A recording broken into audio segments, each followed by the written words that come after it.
So we are going to see about workload management today. So to manage the workloads in Teradata, there exists a concept called the TASM, the Teradata Active System Management. So how to manage the active sessions on Teradata. So that is the concept. The concept name is TASM, Teradata Active System Management. And this TASM concept is being implemented in Teradata with the help of three different tools. So those are Tdwm, Teradata Dynamic Workload Manager, which helps before execution of the actual workloads. So it is all planning of the workloads. Okay. And then once the plan is done, the execution happens, right? So the execution would be done with the help of the tool called priority scheduler. So during the execution, it will see the priorities, it will see the times, it will see the resources consumed, and it will dynamically changes the resources required for the sessions, the query, or the workload, the partitions. Okay, so the Tdwm is the planning before the execution of the actual workload, and the priority scheduler is during the execution of the sessions, and after the execution to do the analysis we have the Teradata database query log, DBQL. Yeah, I hope you have gone through DBQL. Right, I have sent you the recordings, the DBQL logs. If not, please start going through it. Database query logging, DBQL. Okay, so these are three different parts of the TASM. Teradata Active System Management is comprised of three different tools: Teradata Dynamic Workload Manager, Priority Scheduler, and Database Query Log, DBQL. So before the execution of the workloads, it is the Dynamic Workload Manager, the tool what we use for the planning, and then during the execution we use the Priority Scheduler, and then after the execution we'll see the Database Query Log, DBQL. Okay, so what is this workload? What is the definition of the workload? So it is a description of rules that represents who, where, and what of a workload. Okay. So when I say workload, first you can understand workload as, for example, the end user is dealing with our employees of the organization. Those communications are very critical, right? The end customer, if you consider a bank, the bank customer is talking with a call center person for his account details or for change of address or something. So that is called as a critical operation or critical communication. Okay, that is a kind of load, okay, the workload on the organization. Okay, and the CEO of the organization is executing a query to generate a trending report. That is a kind of load on the Teradata systems, right? So when the customer calls the call center and asks for his information, yeah, and this call center person is typing a query to generate a report on Teradata server, that is a kind of a workload on Teradata server. And the end user, when he is submitting, when I say end user here, the CEO of the company is submitting one trending report on Teradata server, that is a kind of load on the Teradata server. Okay. And every day the batch processes would run and it will update the application databases with new data or with updated data, right? That is a kind of load on the Teradata. So all these kinds of work which is a load on Teradata is called the Teradata workload. There are several kinds of priorities what we have to give, right? So the call center customer, the call center employee who is responding to the end user, the actual customer, is very much critical, because if we access the data in a long time, it impacts the customer satisfaction. The service levels, the service level agreements to serve each customer would impact. So it is very critical. So we have to give more priority to that particular workload which is coming from the call center group, isn't it? And the end user, the CEO of the company, when he and his team is applying any queries, any trending reports on the Teradata server, that would also has to be given almost the same priority which we are giving to end user. So that is called rush, for example. This is a high priority. And the batch processes which would run as per schedule every day and will load the database servers, the database applications of Teradata, that is also a workload, but relatively the priority given to that particular batch processes would be less, isn't it? And if a developer is executing, the priority will be different. So like this, based on the work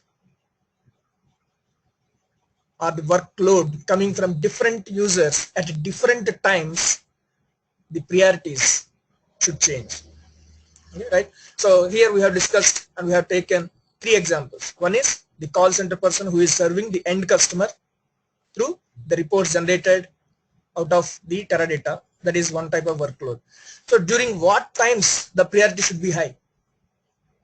Okay, if it is a 24/7 call center, at all the times the call center workloads should be given high priority, isn't it? Okay, if the customer care is 24/7, there is no particular time at what time we have to give priority. It is 24/7. Okay. But if the CEO and his team of chief executive officers is executing the queries, okay, we can restrict their priority during the business hours, isn't it? Because they generally work during their business hours like 8 a.m. to 5 p.m. So during 8 a.m. to 5 p.m., if these users, okay, who generate the reports and who takes critical decisions of the business, okay, we can provide them the high priority during the business hours. After the business hours, we can decrease it, okay, because very less people would work after the business hours. And even if we give a less priority at this time, is fine. And coming to the batch processing, as per schedule, the batch process would run and they will load the application databases with the new data every day, right? So at what times we have to give the high priority to those batch processes? Is it business hours or the out of business hours? Generally, when the business process, the batch process would run, the ETL processes, they will run after the business hours. So we have to give high priority to the batch processes after business hours. Okay, so this is also to be considered when we have to give priorities to the users. So it all depends on who is executing the work, from where they are executing it, again what type of workload, and when they are executing. All the WH questions actually, okay, all the WH questions would impact the priorities given to the workloads. Okay, so if it is to be done manually, okay, you can assume how much tedious it is. If it is a normal scheduling, okay, we know what is a normal scheduling, right? What is scheduling generally? If I schedule a job such a way that it has to run every day at 5 p.m. for example, so every day at 5 p.m. the job would run, okay, until unless if there is any failure in the schedule process or in the running process. Every day exact at 5 p.m. it would execute. That is the normal scheduling process. But here this workload management is not a normal scheduling process, but it is all based on the priorities. Okay, so that's why it is called as the priority scheduler. Okay, when you schedule the jobs through priority scheduler, the responsibility is not only to trigger at the specified time and execute, but it has to observe, okay, who is executing it, at what time they are executing, is it business hours or off business hours, and at this time what is the definition given to this particular resource partition groups. Based on that it has to allocate resources to that particular workloads.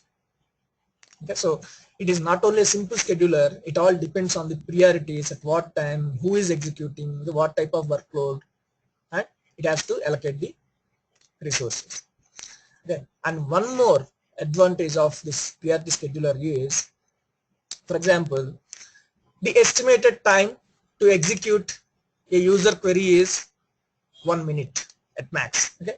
So whatever query they execute, they should be completed within 1 minute. For example, it is a tactical user who is executing a tactical query of looking at a trending. And we have observed all these queries and we have identified, okay, on an average, each and every query of this particular user group should be executed within 1 minute. Okay. What to do if it run beyond 1 minute? Okay. That type of exceptions also you can schedule it. It's not only just running it at that particular time and looking at the business hours or offline business hours and then allocate the priorities for the resources.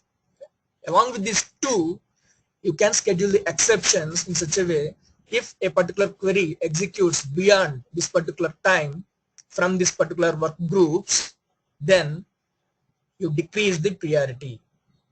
For example, the call center workload is coming in and generally it should be completed by 1 minute at max at most, but somehow, okay, the user has submitted a bad query, okay, which consumes more resources. Even though we have given high priority and high resources to this particular query, it is taking more than 1 minute. Then what could be the reason? What could be the possibility? That the query is bad, okay, it is unexpectedly or okay, unwanted by the teams, the debug teams. It is unexpectedly taking a long resources for a long time, high resources for a long time. So what should happen? Generally, if you have to do manually, you have monitored the performance of the systems and you have identified this particular query is being executed in a very long time, then generally what is our reaction as a DBA? We'll see, okay, we'll identify, okay, it is exceptionally taking high resources for a long time. Then what we'll do? Okay, it is a high priority SQL, it is taking very long resources, so we have to decrease the priority first. Okay, and see who submitted it, what is the reason, what is the cause it is taking long time. And then if you want, okay, if you identify this is a bad query, it won't be executed properly, then you can abort it. Okay, before aborting there are so many actions, because abort is the final action what a DBA should do. Okay, first we'll see, we'll decrease the priority, and then if possible you can communicate with the user, okay, why they have submitted, and you can ask them to abort the query from their end if the user is available. Okay, sometimes they execute and they will go off. Right? So if that is the case, you can abort it. But if the user is available online, through your internal local communicator groups, the communication you can communicate through emails at least. Okay, this is the query being executed for a long time with these many resources. Okay, it should not be the case. Can you please abort the query and tune the query and execute it? That's how you can react it. Otherwise, if the user is not available, yes, you can abort it and you can acknowledge that the query has been aborted. So please recheck and submit it. Okay, if you see any suggestion, you can make that suggestions also before he execute the query again. Right? So like this, you can take the action. So if there are thousands of users or lakhs of users who are running the queries 24/7, these servers, you may not be able to do all this active monitoring processes in much efficient way. Right? So you can mention the exceptions also in the priority scheduler in such a way, if this particular workload is a workload group, this resource partition group is submitting a query, and if it is taking more than 1 minute, automatically you degrade the performance to the next levels. For example, if it is a high priority, decrease it to medium priority, and in medium priority also it has taken almost 2 minutes, then what to do? Then decrease the priority to low. Okay, at low level you have given 3 minutes of time for it to execute. So even after 3 minutes in the low priority, it has taken a long time. Then what to do? Then there is one more default resource partition called penalty box. Okay, so the query will go into penalty box, and there it will get less resources, but it can wait for a long time.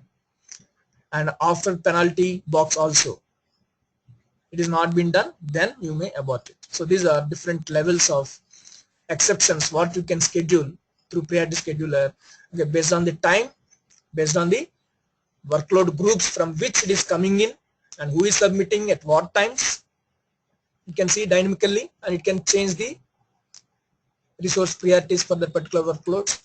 And then if an unexpected event happens, that is unexpectedly a particular workload is taking a long time, okay, you can change the resource partitions from high to low, high to medium, medium to low, low to a penalty box.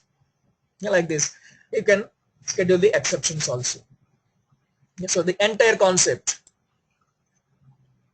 of this TASM, the Teradata Active System Management or Workload Management, okay, the objectives are like this. It is to improve the control of resource allocation. Okay. So we have so many resources, but if we don't organize how the resources should be allocated to the users at what time and all, okay, you are not going to get the complete benefit of the Teradata. Yes, Teradata is good. Okay, it has all parallel concepts, all virtual concepts, and everything is doing good. But if you are not able to manage that resources, it is not better than any other traditional RDBMS.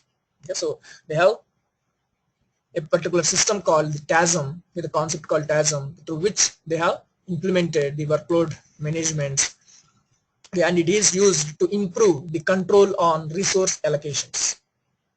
And if you know, from V2R5 onwards, they have introduced this TASM concept in Teradata, and once they introduced this TASM, the sales of Teradata got boomed.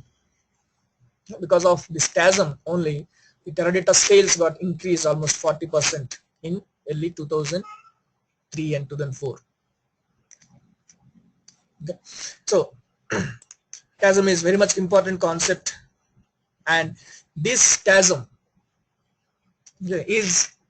access is required. Actually, basically, very few users in the Teradata in the organizations, and that too, this TASM, the Tdwm passwords would reside with the Teradata corporation people typically, because it is not required that all DBS would work on TASM and they schedule the workloads. Not required. Okay. If one or two main DBS, the super DBS, if they identify the resource partitions and if they schedule it, that is enough. The all other DBS can reuse the existing resource partitions. Okay, that's where the workload management password would exist with very less users. Even though you have 1,000 user group of DBS, maybe 3 or 4 people of Teradata group, the super DBS would have this Tdwm passwords. So they can create the passwords, they can create the resource partitions, okay, which how many different resource partitions are there in the organization. Okay, call center people 1, the batch process 1, the end users 1, the developer group 1, and then the default. So maybe generally 4 or 5 resource partitions should be there for each organization. It is identified by the Teradata corporation initially, yeah, and they schedule it, and they give the existing resource partition group, okay, the names of the existing resource partition groups to the other DBS so that they can use them. That's, okay. And this workload management is used for improved reporting. Workload definitions allow you to see who is using the system and how much of the various system resources, the service level statistics reported for each workload, the real-time and long-term trends for workloads. So all this type of reporting you can do. You can control the resource allocation, and you can improve the reporting of the resource consumption by the different users, and then automatic exception handling. So these are the 3 main benefit of the workload management. It improves the control of resource allocation. It improves the reporting of the resources by different partition groups so that you can change the priorities if you want after seeing the reports. Yeah, and it is used for automatic exception handling. If a query is unexpectedly taking long time, what to do? Yeah, you do if you monitor at that moment. But if you define it, it would be automatically done. So that it is not required that 24/7 the user should monitor and he has to take the action. If you define it, the system would automatically take the action of decreasing the priorities, making into penalty. All those things would happen automatically. Okay. So these are three different tools what we discussed. Data dynamic workload manager, where we'll define the resource partition groups, how many resource partition groups are required basically, and then during the execution it will see as per the definition it is being executed based on the business hours or not. Okay, if it is business hours, okay, this is the priority to be given. Okay, within this priority, if it extends this much particular time, it has to be degraded into the next low priority resource partition groups. All those things will be taken care through the execution, okay, throughout the execution by this priority scheduler. And then after the execution, the DBQL logs are used to identify how many resources are consumed by this particular resource partition groups during this time. They can report it and you can see, okay, is it as per expectations or is there any change we have to do in the definition of the workload manager? Because if a particular pattern is happening every time and if it is expected, then what to do? You have to redefine the resource partition. Okay, the earlier definition was somewhat wrong, so I have to adjust it so that it won't come into exceptions now, right? So these are the three circular kind of things what would happen. You first plan it as per your estimations and you would execute it, and after execution you see the reports and identify if everything is executing as per expectation or not. If there are any unexpected things happen, you analyze it. Is it a genuine exceptions happening every time, or is it the adjustment to be done by the users? Okay, if it is by the users, we'll inform them you should not do this. But if they explain you and if you were given with the justification why they are doing it, and if it is a reasonable thing, yes, we'll go and change your definition of this particular resource partition so that it won't be coming into exceptions now anymore. So this circular kind of activity what is being done in the Tdwm tools with Data Dynamic Workload Manager, Priority Scheduler, and DBQL. Okay. And then you can see the resource partitions here. So RP0, that is resource partition 0, is default. Yes, weightage is 20. What is this weightage? That is again the priority kind of activity. Okay, the priority of this particular resource partition group is 20. So 20% of the resources are given to the default resource partition. Okay, and have created two more resource partitions, RP1, resource partition 1, the tactical users. Okay, and one more resource partition is of decision support systems. Okay, you can think it of a call center people, tactical users, okay, who knows what they want and they submit it based on their requirement, and these are repeated queries. Okay. For this customer, what is the current balance? So this is the same query executed by different customers always every time. So this type of activity is tactical. So you can think it of a call center people who will submit predefined query set for different type of data. The query functionality is same, but it could access different customers information different times, right? It is a pre-expected queries. That is tactical. Okay. Decision support. We don't know what type of decision they want to take now, and we don't know what type of query they execute, and we don't know how much time they take. These type of activities, analytical activities done by the business users, the CEOs, CFOs, the business users, they would be partitioned into RP2, resource partition 2, that is decision support system. The weightage is here again 20. If you observe, weightage of tactical users is 60. Okay, and now, so within this partition group, we have 4 different priorities. So within the RP0, we have 4 different priorities of account strings. We know what is an account string, right? The account string which defines the priority of the users, low, medium, high, and rush. I have defined 4 accounts within the resource partition 0. The allocation groups are 1, 2, 3, 4, and within this 20, the weightage of each allocation groups is 5, 10, 20, 40. Okay. And this default is given by Teradata itself. Okay. For any system, when we purchase Teradata, TASM, the TASM is a different license again. Okay. So TASM, when you purchase TASM for Teradata machines, they will give you the default weightage resource partition, and within that the allocation groups. Okay. So within the resource partition, we have allocation groups. These are called allocation groups. Okay. So these are the net weightage. The total RP0 weightage is 20 out of the whole system of 100. If you see, the sum of all the weightages of all the resource partition groups is 100. So within this RP0 of weightage 20, we have different weightages of each allocation groups, 5, 10, 20, 40. So again, within this 20, this is all become 100%. And then within tactical, we have tactical low, tactical high. Only 2 allocation groups, 10 and 40.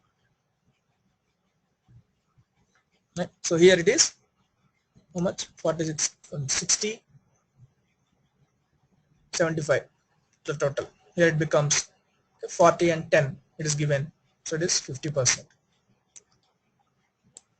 And then the decision support system. So within decision support system, low, medium, high, the allocation groups.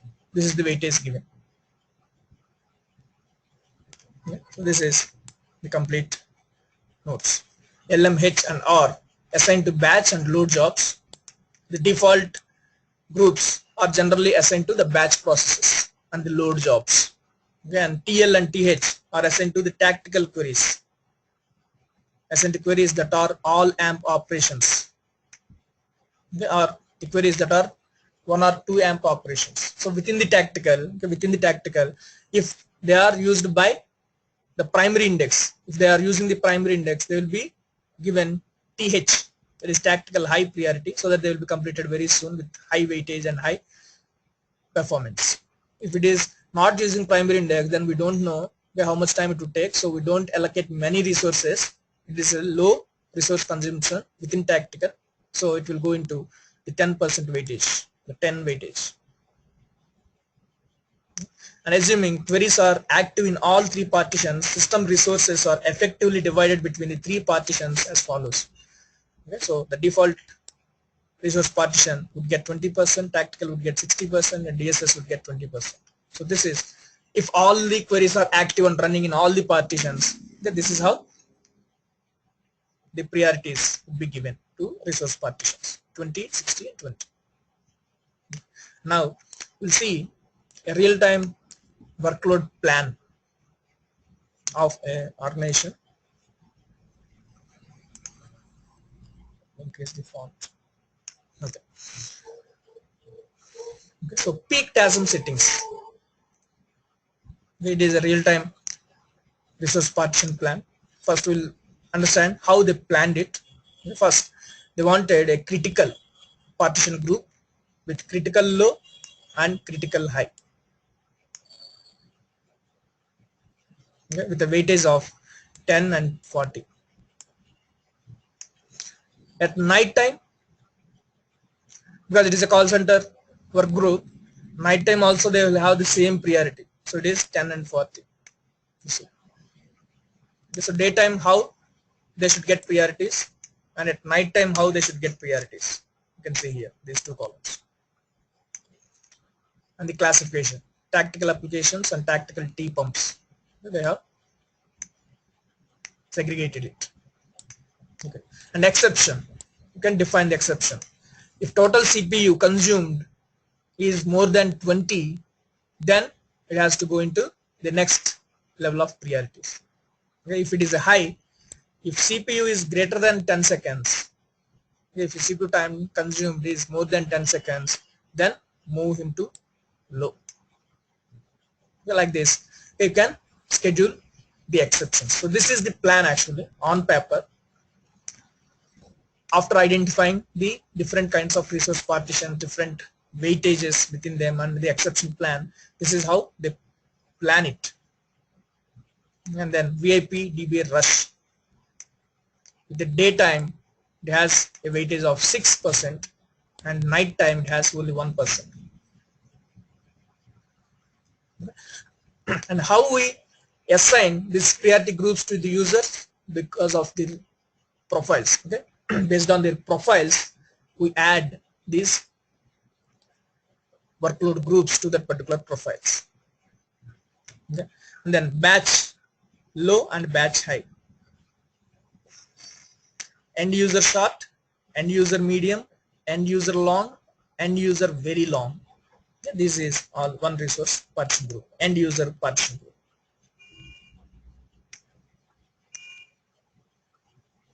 And this is the batch partition. This is the DBA partition, and this is the critical partition. Yeah, now we'll see how they have implemented it. So this is the peak time chasm. That means the daytime business hours.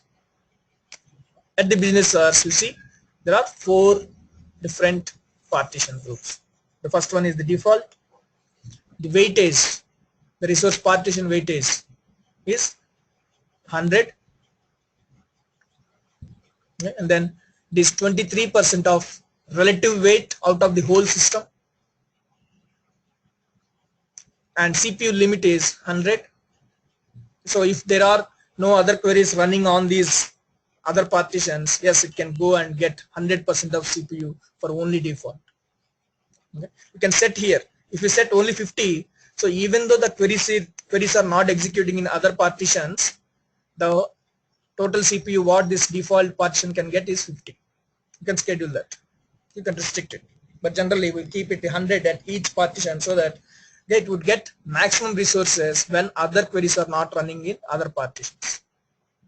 And then allocation group names, low, medium, H and R. And relative weightage within this resource partition is 5, 10, 20 and 40. So for low it is 5, for medium it is 10, for high it is 20, for rush it is 40. So percentage within this resource partitions are like this. Out of 100, it has 5, that is 6.7%, 13%, 26 and 53%. So sum of this is the total of within the resource partition. And relative weight on the total server, okay, combining all these partitions and all these allocation groups, this is the percentage of the CPU or resources what it gets. 1.5% for default low, only 1.5% of CPU is allocated. Okay. For default rush, you will get maximum of 12.1% of resource allocation. And then the other group, batch, it is 5% during the business hours. If nothing is running, yes, it can go up to 100, but in general, it takes the 5% of the system resources only during the business hours. Then it has batch low and batch high. The allocation weightage within the resource partition, it is 100%. Relatively, when you combine all these allocation groups, this is the relative weightage it would get. 1.1% for the batch low, 3.4% for the batch tactical, batch high. And then end user partitions. We have 6 different allocation groups. End user, penalty box, end user very long executing queries, end user long executing queries, okay, VIP DBA, fast rush jobs. As a DBA, if you have to do any operation, you can log in with this resource partition assigned to your profile as a DBA, and you can do some cleanup jobs if required. And then end user medium, end user short. So these are 6 different allocation groups given in end users, and these are the percentages of resources what you get within this resource partition, and this is relatively based on all the allocation groups. So the end user short would get 13.1 maximum, and penalty box would get 0.1% only. And similarly the critical low and critical high, 80 and 20. For critical high it is 80. If you see non-T pump jobs, yes, so T pump is very good utility, but if you are not using it properly, it would clot all the sessions irrespective of many rules and many regulations. T pump cleanup is very tedious job. So that's where nowadays most of the jobs are being converted from T pump to other utilities like BTEX or multi-loads. This T pump maintenance is difficult in case if it behaves in an unexpected way. So generally they are not preferring it. Okay, so if it is a T pump job, we'll have to give very less resource and go with this.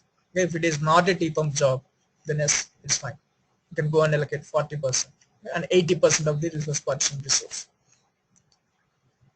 Okay, so this is all the daytime. Let us see the non-business hours. See, non-business hours, it is always 100% because it is critical. So this one critical. And if you see default, earlier it was same resource group 6.7, 13.3. Here also same. For default they have given the same priorities. But if you observe the batch jobs, now it's see 23% allocation. Earlier is 5%. Observe. For batch process, peak time, that is the business hours, you will get a 5% of resource partition allocation, but at the night time you will get 23% of it. The batch load and batch high, you will get high priority during non-business hours. So this is how you have to plan for your batch process.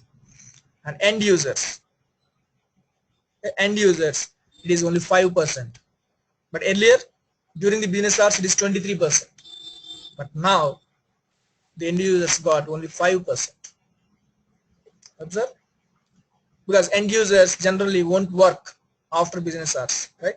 So maybe 1 or 2 people would work very rarely. Okay? That's how we have given very less priority to this particular end user group during non-business hours. So even though they do, it may not be a high priority thing. That's what their assumption is. So they have given very less priority for the end user groups after business hours. And within this 5% of the total resource, the percentage of within resource partition is allocated. And relatively, if you compare with all resource active groups, allocation groups, only 0.0% will get in the penalty box during offline hours. That means almost it is there. It won't progress almost. It is very slow. Right? And then critical. Critical is always 50% of the total resource, 24/7. This is how we have to plan how the workload should behave during business hours, after business hours, and if it runs unexpectedly, exceptionally, then what action to be taken, into what priority groups it has to be degraded. All those things you can plan it. And then this is the overview. If end user query, which should run within short time, that means within less than 1 second. They are estimating less than 1 second CPU for the end user short during the business hours, because it almost got 33% of the resource, if you observe, right? So if after allocation of 33% of the resources, if it is taking more than 1 second, then it has to go to the exception. Okay. So until if it is within less than 1 second, the weightage would get 80%. So after getting this much of weightage also, it is not been completed, the exception would be activated, and within 5 seconds it should complete. If within 5 seconds also it won't be completed, yes, it will be moved to the next resource partition level, the end user medium. So it will stay there for 20 seconds. Yeah, the estimated CPU weightage is 16%. It decreased relatively and the time is increased there. And if it is not at complete in this particular resource partition of end user medium, then again it will go into an exception of 100 seconds. And it will be moved to end user long, where it would stay up to 100 seconds with a CPU weightage of 3%. Yeah. And here it will check for 500 seconds weightage, 500 seconds of duration. If it is more than 500 seconds, then yes, it is moved to end user long or very long. And then if it reside here more than 1000 seconds here, 1000. If it reside here more than 1000 seconds with a 1% of CPU, it is not yet completed, then it is decided that it is a bad query executed by this particular user, and it will send an email to the DBA. The notification, auto notification will be delivered. So exception will knock, offending users down to lower weightage workloads and allocation groups and send out an alert. This is how it would handle the exceptions. And we'll see wherever we will get this workload management option during our performance monitoring tasks. When we start with our performance monitoring activities with our Teradata manager and performance monitor and the viewpoint, they will see different options how you can handle this workload management. Okay, we are not going to see how to create them because we don't have that configuration in our demo versions, and it is very rare job that to be done by Teradata Corporation people along with the senior DBAs in the organizations, even though we have 1000 DBAs. Okay. So what we see is how we can reuse or how we can see the existing resource partitions and how we can assign the existing resource partitions to the users. This is what you can see. Okay. So tomorrow, maybe if time permits, today I will start with performance monitoring, okay, with PMON tool and Teradata manager, and then the viewpoint. So with these three tools, because viewpoint is nothing but same as the PMON and Teradata manager along with the TASM, all the tools are integrated in viewpoint. Okay, but we'll see some organizations are still using the PMON and Teradata manager for their monitoring and management activities. Only few organizations has purchased the viewpoint license and they have started monitoring the systems through viewpoint. So we'll learn both of them, how to use, how to monitor the resources, how to monitor the sessions, how to degrade the performances, all those things we'll observe in all the tools. So let me know if you have any questions as of now. Meanwhile, I am starting my machine. Any questions, anyone?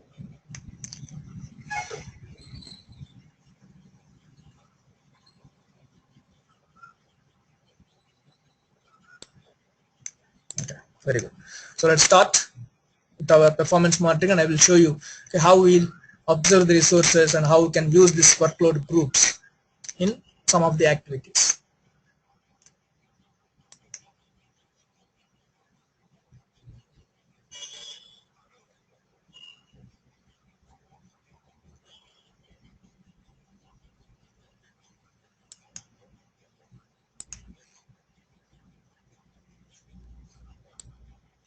And let me confirm, you have already gone through the DBQL logs and access log recorded sessions, isn't it? Anyone did not complete it yet? I sent it last week. Last week, I hope, right? Everyone completed those? Is there anyone who completed? Can you please raise your hands?